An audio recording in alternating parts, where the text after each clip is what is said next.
Next time you find yourself in a place far away from light pollution, try to make some time to look up at the night sky.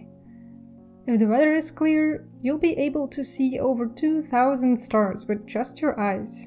If it's a truly dark, moonless night, you can see this glowing, dusty band across the sky. The Milky Way, our galaxy, that contains at least 100 billion stars. The roughly 2,000 stars visible to the unaided eye is a tiny, tiny fraction of those many billions, an unimaginably huge number of red dwarfs, sun-like stars, blue and red giants, newborn and dying stars, all swept into a gorgeous shimmering spiral shape laced with dark clouds of dust. And that's just one galaxy. There are at least 200 billion more galaxies in the observable universe. That means there are at least 200 billion trillion stars.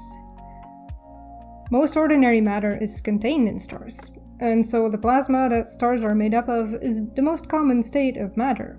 And really, all the solids and liquids and gases we get confronted with on a daily basis are, generally speaking, quite rare in the universe. The state of existence we know best here on Earth is just a tiny fraction of all of existence that stretches incredibly far all around our world. This extraordinary collection of unusual states of matter that, at some point, somehow started to think about itself. None of this would be possible without all these giant balls of superheated plasma that, under the immense temperature and pressure inside their cores, fuse lighter elements into heavier ones. And so odd things like planets, trees, and brains can exist. No matter the state it's in, matter in and of itself is incredibly fascinating. For pretty much as long as humanity has been around, we have wondered what everything is made of. Today, we know that atoms are the building blocks of matter. A nucleus of positively charged protons, neutral neutrons, surrounded by a cloud of negatively charged electrons. The protons and neutrons that make up the atomic nucleus are in turn made of elementary particles called quarks, which can come in 6 different flavors: up, down, strange, charm, top, and bottom. There's this stereotype that scientists aren't very good at naming things, but to be fair, it must not have been very intuitive to come up with names for elementary particles, since they are extremely small and behave in such ways that physicists had to come up with an entirely new field of physics to describe and predict that behavior. Stars are the engines of existence, and what powers them is gravity and nuclear fusion. Hydrogen and helium are the main ingredients of stars, with hydrogen being the most abundant. These light elements were forged in the primordial rage of the Big Bang. That means that the hydrogen atoms in water molecules in rivers and oceans and every living being on Earth are over 13 billion years old. Gravity is what makes a cloud of interstellar gas and dust collapse in on itself until the internal pressure and temperature get high enough that hydrogen atoms get fused into helium atoms. And the enormous amount of energy caused by this process is how stars shine. This energy also prevents the star from collapsing further in on itself, at least for some time. Some time being millions up to billions of years. The overwhelming majority of stars, at least in the Milky Way, are the humble red dwarfs. It's estimated they make up about 3/4 of all stars in our galaxy. There is not a single red dwarf that's visible to the unaided eye from Earth. The star closest to the Sun, and also the nearest red dwarf, Proxima Centauri, can only be found using big telescopes and was in fact not discovered until 1915. Because of their low mass, red dwarfs burn through their supply of hydrogen very slowly. Smaller red dwarfs are fully convective. There's a constant mixing of hydrogen and helium throughout the star.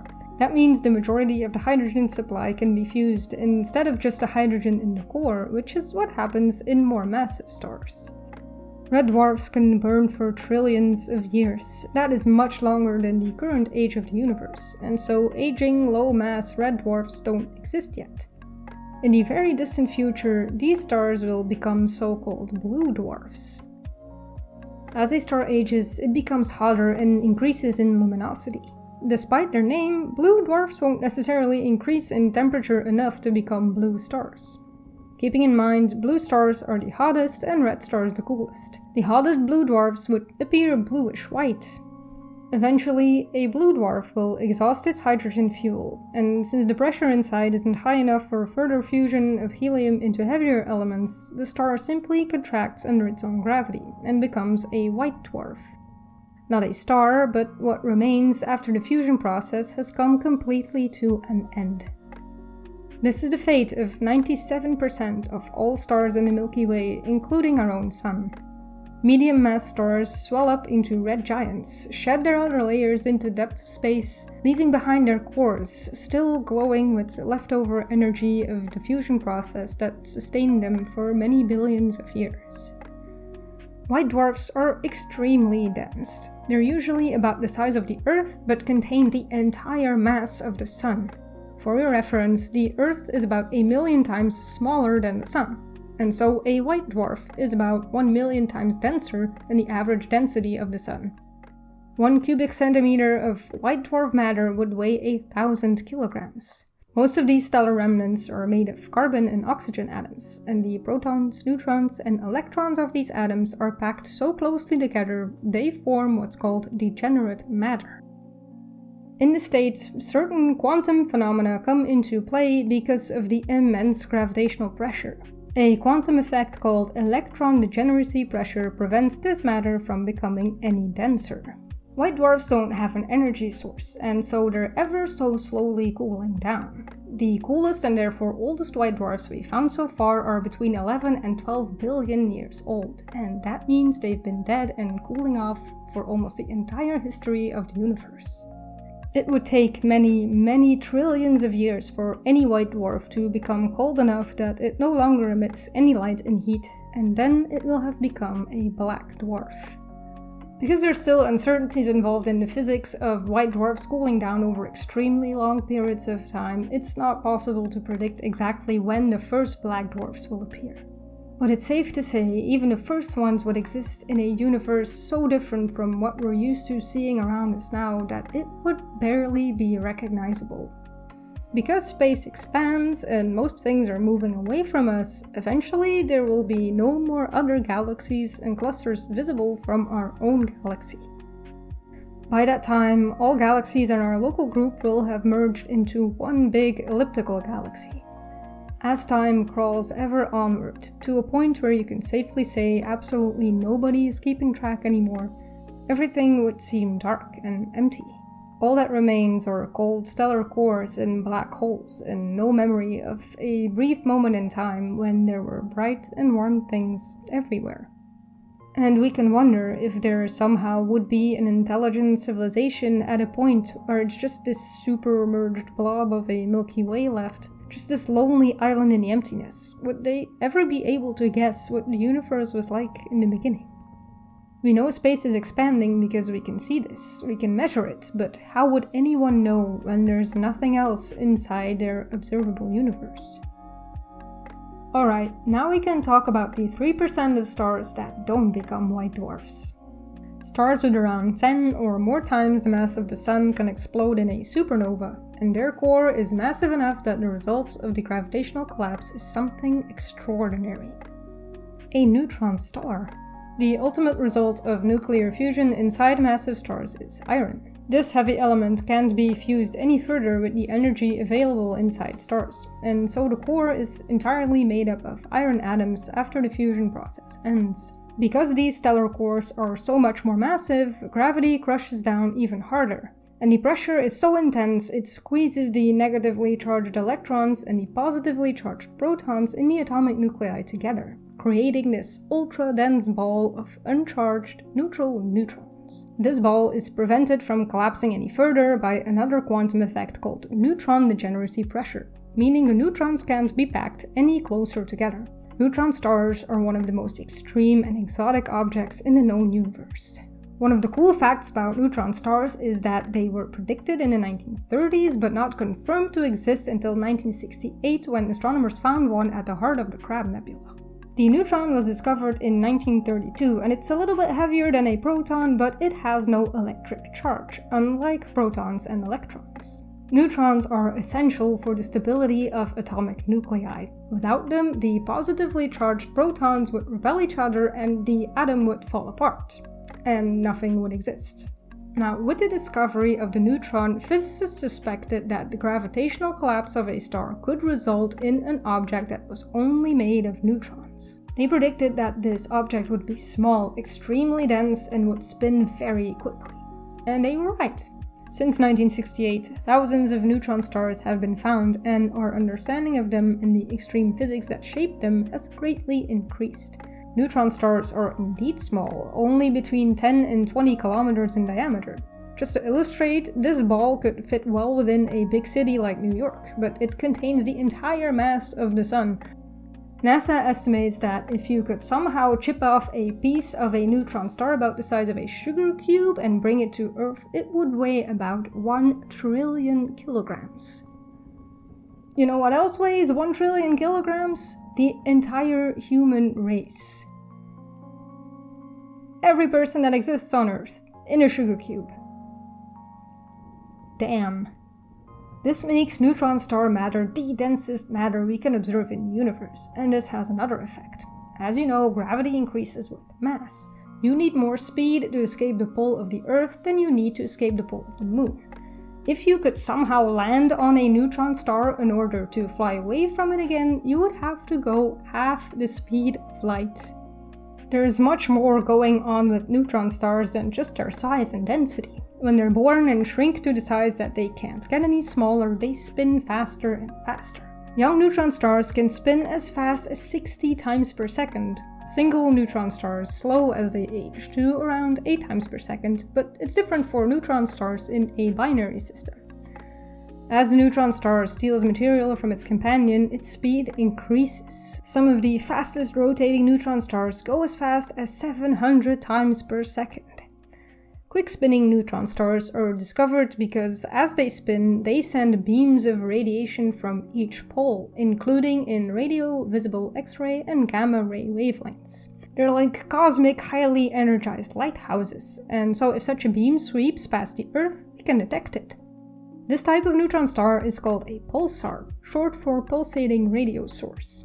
All pulsars are neutron stars, but not all neutron stars are pulsars. Scientists suspect that the beams of radiation of pulsars are created when the powerful magnetic fields of neutron stars channel matter to their magnetic poles.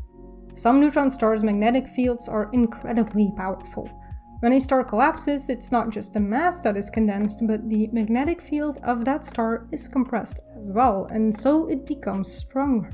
Neutron stars with immensely strong magnetic fields are called magnetars, and their magnetic fields can be 1,000 times more powerful than a regular neutron star. That's about 1 trillion times stronger than Earth's magnetic field.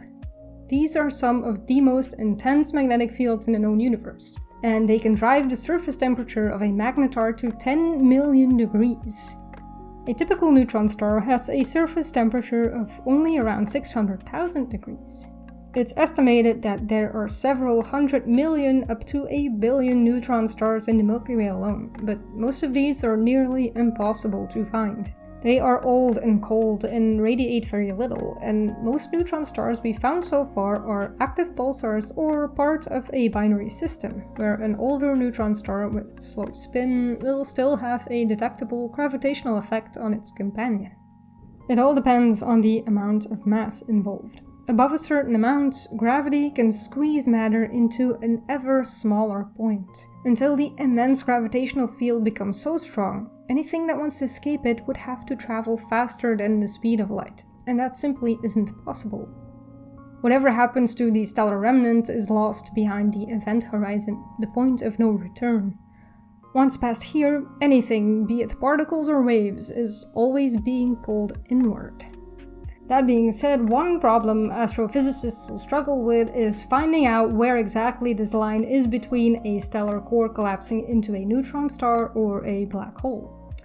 So far, the heaviest neutron stars we found are 2.16 solar masses, but the lightest black holes we found are 5 solar masses.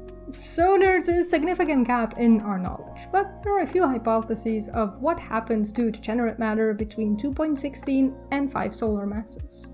One hypothesis that is quite popular because it seems to be the most likely to be real is the existence of quark stars. A quark star would be so extremely hot and dense that the temperature and pressure would be able to overcome the neutron degeneracy pressure and force neutrons to dissolve into their quarks, forming quark matter. The idea is that a new balance would emerge, a new sort of degeneracy pressure between the quarks that would protect the star from collapsing any further. Now, because of the absolutely extreme conditions required to form stable quark matter, its existence can't be proven here on Earth, and so far we have not observed it in nature. If quark stars can form, the most likely place to find quark star matter would be inside neutron stars with high enough internal pressure and temperature. That also means that if quark stars exist, they would closely resemble neutron stars and be easily mistaken for them. They would also form from the death of massive stars, be extremely small and dense, and have very powerful gravitational fields. What would set them apart from regular neutron stars is how extremely small and dense they would be. So, kind of like finding a quark needle in a neutron haystack. That's not the best metaphor I've ever come up with. Anyway, there are more hypothetical stages of stellar collapse that could fill the gap between the heaviest neutron stars and the lightest black holes. As the temperature and pressure rises further, quark matter could become strange quark matter. When a neutron dissolves, the two down quarks and one up quark it's made up of become unbound from each other. Now, the down quarks could be transformed into strange quarks, a different flavor of these elementary particles. This mix of up and down and strange quarks is called strange matter, and a stellar remnant containing such matter is a strange star. Beyond this hypothetical step towards a black hole, things get stranger. You know the drill, let's add more pressure and more heat. So much pressure and heat, in fact, that the conditions inside such a stellar remnant could start to resemble the ultra-hot and extremely energetic primordial soup that existed in the earliest moments of our universe. And so the quarks would start to get smushed together into leptons, a class of nearly massless elementary particles of which the neutrino and the electron are well-known members. This hypothetical process is called Electroweak burning, and it would release enough energy to sustain the star for about 10 million years, until it completely collapses into a black hole. And that is the endpoint of the evolution of massive stars. A place where gravity wins over everything else and all matter gets crushed down into an infinitely small and dense point, a singularity. Or not, we don't know. We have absolutely no clue what happens at the center of a black hole and how physics works in a place so fundamentally extreme. When you see videos or articles refer to the singularity at the center of a black hole, what that means is that when physicists try to calculate what happens to matter when gravity keeps compressing it, the math sort of breaks down, the results don't make sense, and so nobody knows what happens inside a black hole. At least not within the framework of general relativity. General relativity tells us that black holes exist and how they behave, but it can't tell us what happens at their center. This is another unsolved problem in physics. The theory of general relativity tells us how big things like planets and stars and galaxies behave and interact, and quantum mechanics tells us how very small things like protons and neutrons and quarks behave and interact. But so far nobody's been able to merge these theories and explain how extremely strong gravity affects things on the smallest scales we know of. We currently don't understand the physics of very strong gravity at very tiny scales, so we don't know what happens inside a black hole, the place to be for very strong gravity at very tiny scales. There are a few hypotheses that try to unify gravity and quantum mechanics, and one of them is called loop quantum gravity. This idea proposes that the fundamental fabric of reality, all of space and time, is made up of extremely tiny chunks, that our perception of reality looks perfectly smooth but is in fact made up of many snapshots. Kind of like how an animated movie gives the illusion of smooth motion with 24 frames or snapshots per second. If you could zoom into the absolute smallest scales of reality, way beyond quarks and leptons, at the Planck scale, you would start to see the chunkiness that everything is made of. Now, to be fair, loop quantum gravity is very deep in hypothesis territory. It's not much more than a cool idea, and it hasn't predicted or solved anything. But if it were correct, there would be a limit to how small things can get. Just like how light speed is the speed limit of the universe, there would be a fundamental line of compression that cannot be crossed. Matter could not be squeezed into anything smaller than the Planck length. At that point, it would start to resist getting any smaller, and it would form a Planck star. Planck stars would not be stable. Because of this force that resists the push of gravity, a Planck star would uncollapse. It would explode, and a Planck star would only be a temporary phase of a massive star's life that we haven't seen yet, if it even exists. Because of the extreme time dilation caused by the Planck star, it would take many billions and even trillions of years for an outside observer to see this explosion. From the perspective of the object, it would bounce back in an instant, but because time runs slower around massive objects, it would take many times the current age of the universe before the first Planck stars would start to explode. And so if they exist, they just look like black holes for the time being. But who knows what the future holds and what bizarre and fascinating objects we might find. Thank you for watching. I hope you learned something new today, and I will see you soon.